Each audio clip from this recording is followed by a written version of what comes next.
Hey, up next on the MARR Army Rock Show, one of the more unique features, I have a band whose members are both from my hometown where I grew up and our current town where we're based out of. We've got Andrew and Brian from Baltimore Lancaster band Imbued with us. They've got new music due out July 27th. Guys, welcome to the show.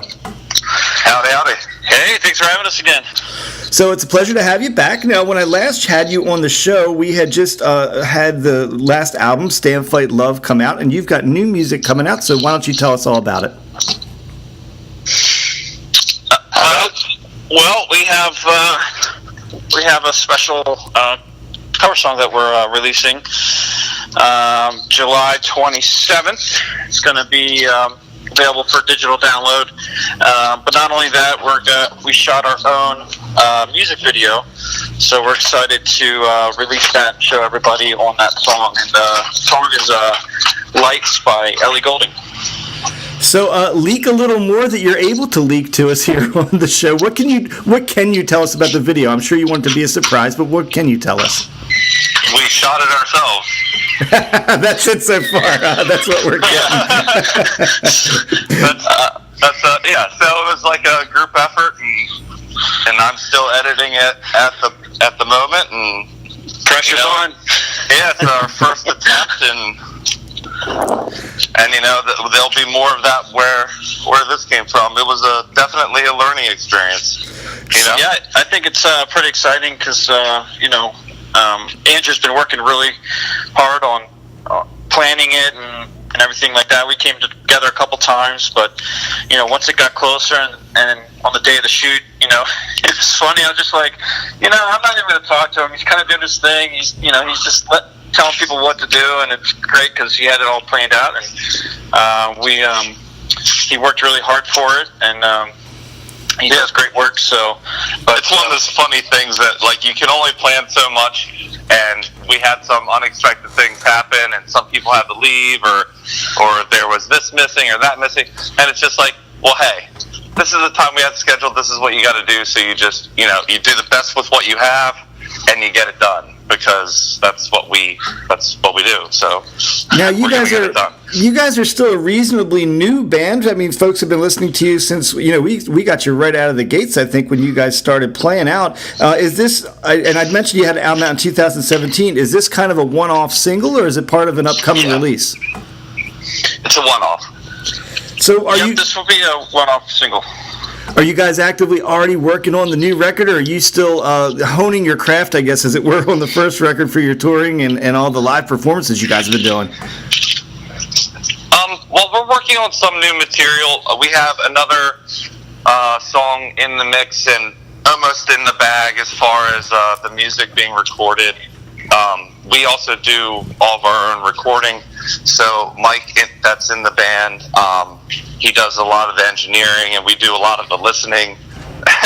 And so it's all just a growing experience.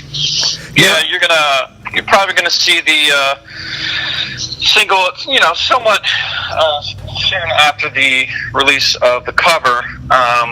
But we have plans to get back in the studio and work hard, and not quite sure if it'll be, an EP or maybe even a full album length. We'll see what happens, and we want to get more music out there for everyone. Now, I want you guys to kind of do a little name dropping here, because you've had such a great launch to your band in the past year or so. Tell folks about some of the great shows you guys have played and some of the bands you've already played with. Oh my gosh. Well, Theory of a Dead Man, that was an awesome show. That was crazy. Yeah, that was Cherry. That was insane. I don't know. We've gotten to play with quite a few awesome bands. We played with Red Sun Rising. They're a strong upcoming band. I think they're still they're a national band, but they're still kind of just reached that level. So it was really nice. Those guys were really some of the nicest guys that I've met that's on the road. And we've played with 10 Years. We played with Sick Puppies. Coming up at the end of the month, we're playing with Palisades, Letters from the Fire, and actually another band in Maryland called Savage Hands. They're all on a tour, so we're fortunate to be able to play with them in Harrisburg. Yeah, Savage Hands, a good new up-and-coming band. We had them on the show a couple months ago. What do you guys Very nice. attribute your early success to? And I'm going to call it early success because you just listed a pretty nice resume of bands you've shared the stage with already. I think at the end of the day, it's one of those things where we try to, what we view as professional as possible, and show up on time early and work hard for each promoter that we work with, and it all comes down to building the relationships with the people who book venues, and I think it's just one of those things where we're slowly gaining attention from everywhere we play, and we're invited back, and from Kevin Hawk and Transcendent Events in Baltimore to Chris Werner, up in Harrisburg, and Chameleon Club seems to like us a lot, but it's all about building relationships and treating with everyone respect, and play your slotted time and not go over, that sort of thing, and be respectful to the bands that are coming into town. Yeah, show up on time, get your stuff on, get your stuff off, rock out, try to give the best show that you can physically give, and and then get off stage because there's other people that want to do the same thing. So it's it's just a respect thing as far as like with bands, and when you're playing with tour managers and stuff like that, like I think they've noticed those types of things when you're respectful of the touring band or the band before you, or whatever. They just recognize that you're being professional on and off when you're supposed to be. So now, I mentioned, to kick this off, I've always thought to me, it's been an advantage you guys being from both Baltimore and Lancaster. Some people would say, hey, the band's split in two cities, but has it worked to your advantage being in those two markets? Yeah, for sure. I mean, it's Jumpstart. For those who don't know, on the business side of things, a lot of things to get your start is based off of ticket sales and getting people out to shows. So there's a lot of legwork. So being able to do that in, Baltimore, Lancaster, and Harrisburg, it's kind of jumpstart us a little bit to be able to provide those kinds of numbers that we do for our quote-unquote local shows. So now it's reaching out to the smaller towns a little bit outside and growing from there. So again, you can't sell tickets without awesome people coming to see your shows and supporting you.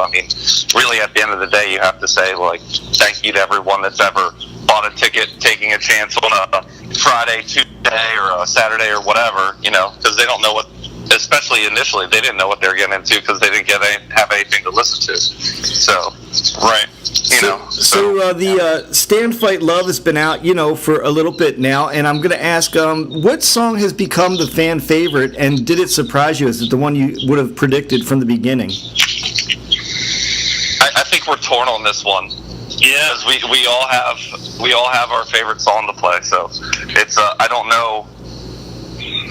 I think "Take Me Over" is probably the fans' leading favorite. But almost every day or every time someone talks to me, they always talk about their favorite song and what means to them, and it's always a different song, which is kind of a good feeling for me personally, and I'm sure for the rest of the band, because if we're writing songs that are meaningful and people can relate to, and it's more than one, I think at the end of the day, that's a great accomplishment, and we're really humbled by it for people that are taken back by those songs. So I'm going to ask you each this same question because it could be a different answer. I was glad to have both of you on the show here. Which song so far is technically, as a musician, the most difficult to perform from the vocal perspective, and then Andrew, from your perspective as well? That's a good question. Like, is one of them harder than the other? Like, there's once in a while I'll talk to bands that, like, you as a fan, as I listen, I would never appreciate that a song is harder to play than another one. Sure. I think it just depends on... Yeah, go ahead. Please, Brian. Well, I think I think it's one of those things where you're learning.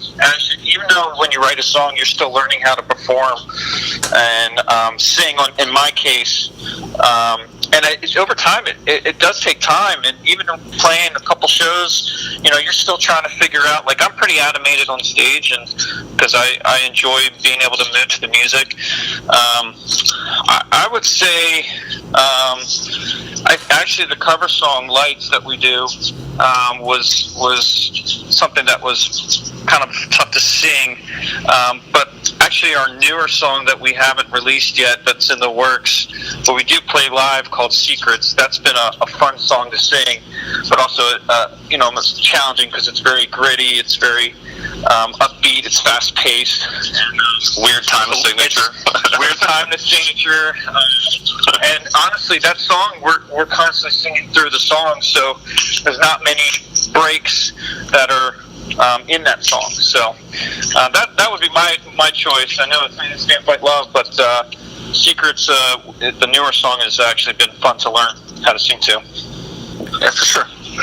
Well, hey, I want to thank you guys for being here. I want to let folks go out now and know they can pick up Stand Fight Love. That one's still out there. You can grab it on iTunes. And keep your eye out for the digital release of Lights, due out on July 27th. And, hey, before I let you go, do you guys have any upcoming shows? I knew you had posted that you were going to really focus on writing right now, but do you have some shows coming up?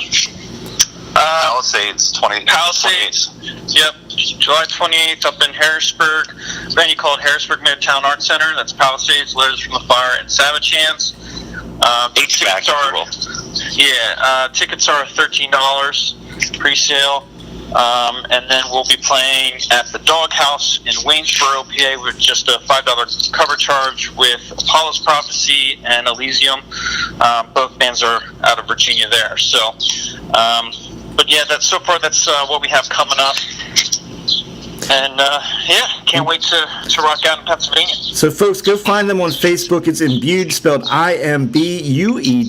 I want to thank Andrew and Brian from Imbued for being here. Guys, I always appreciate you being on the show. Thank you so much.